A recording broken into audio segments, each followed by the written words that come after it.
ఆడవాళ్ళకి ఉపయోగపడే చక్కటి చిట్కా అండి. అంతేకాకుండా చాలా చాలా రుచిగా కూడా ఉంటాయి. Hello friends, welcome to Andhra kitchen. మరి ఈ చిట్కా కోసం ముందుగా మనం శనగపిండి తీసుకోవాలి. ఇక్కడ నేను 1 కప్పు వరకు శనగపిండి తీసుకొని శనగపిండిలోకి కొంచెం సాల్ట్ యాడ్ చేసుకుంటున్నానండి. అలాగే ఇక్కడ మనం తయారు చేసుకునే రెసిపీ వచ్చేసి స్నాక్స్ రెసిపీ. ఈ రెసిపీని మనం ఈ విధంగా చిట్కాతో చక్రాల గిద్దల్లో తయారు చేసుకుంటున్నామండి. అలాగే ఈ శనగపిండిలోకి కొంచెం వంట సోడా, అంటే చిటికెడు వంట సోడా కూడా వేసుకొని ముందుగా పిండిలోకి ఉప్పు వంట సోడా బాగా కలిసేలాగా కలుపుకోవాలి.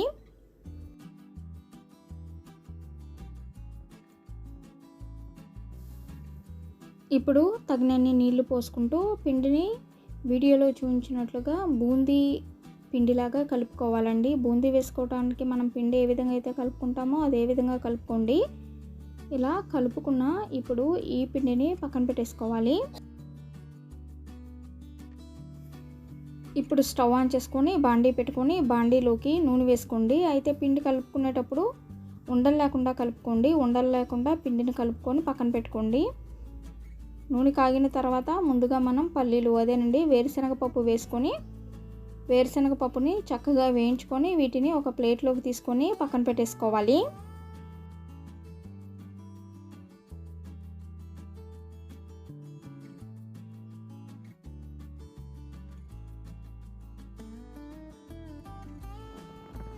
అలాగే వెల్లుల్లి రెబ్బల్ని దంచుకొని వేసుకోండి.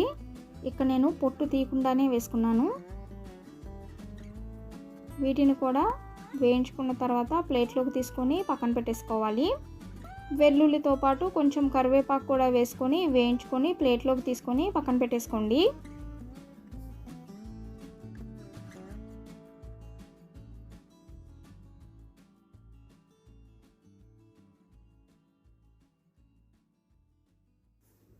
ఇక్కడ మనం చిట్కాతో వీడియోలో బూందీ రెసిపీ అనేది తయారు చేసుకుంటున్నామండి. బూందీ రెసిపీని చక్రాల గిద్దల్లో తయారు చేసుకోండి. చాలా సింపుల్గా ఉంటుంది. ఈ విధంగా ఇలాంటి చక్రాల గిద్దలు కనుక తీసుకుంటే ఇంకా ఈజీగా ఉంటుంది. లేకపోతే స్టీల్దైనా సరే మనం చక్రాల గిద్దలు అనేవి తీసుకోవచ్చు. ఇందులో ఈ విధంగా బూందీకి సంబంధించిన హోల్స్తో ప్లేట్ అనేది పెట్టేసేసుకోండి.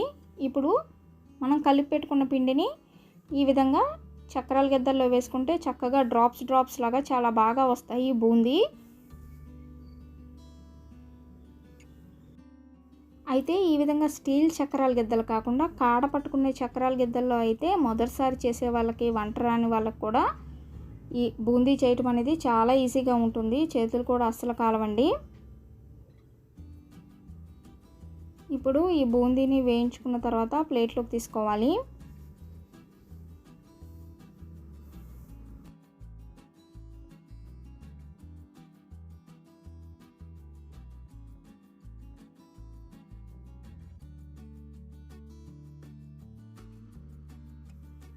గుర్తుపెట్టుకోండి, స్టీల్ది కాకుండా కాడ చక్రాలది అయితే మీకు చాలా ఈజీగా ఉంటుంది.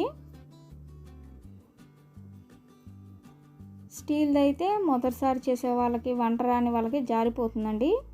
బాగా వంటలు వచ్చు అనేవాళ్ళు స్టీల్ దాంట్లో కూడా తయారు చేసుకోవచ్చు. చాలా ఈజీగా ఉంటుంది. ఇంట్లో కొంచెంగా బూందీ అనేది తయారు చేసుకోవాలి అంటే ఈ చిట్కా చాలా ఉపయోగపడుతుంది. ఇప్పుడు వేయించుకున్న బూందీని గిన్నెలోకి తీసుకొని అందులోనే పల్లీలు, అదేనండి వేరుశనగ పప్పు వేసుకొని వెల్లుల్లి రెబ్బలు, కరివేపాకు వేసుకొని కొంచెం ఉప్పు, అలాగే సాంబార్ కారం వేసుకొని కలుపుకుంటే చాలు, రుచికరమైన బూందీ రెడీ. మరి మీ అందరికీ చిట్కాతో తయారు చేసుకున్న బూందీ రెసిపీ నచ్చినట్లయితే ఈ వీడియోని లైక్ చేయండి, షేర్ చేయండి. మరిన్ని వీడియోస్ కోసం మా ఛానల్ని సబ్స్క్రైబ్ చేయండి. Thank you for watching.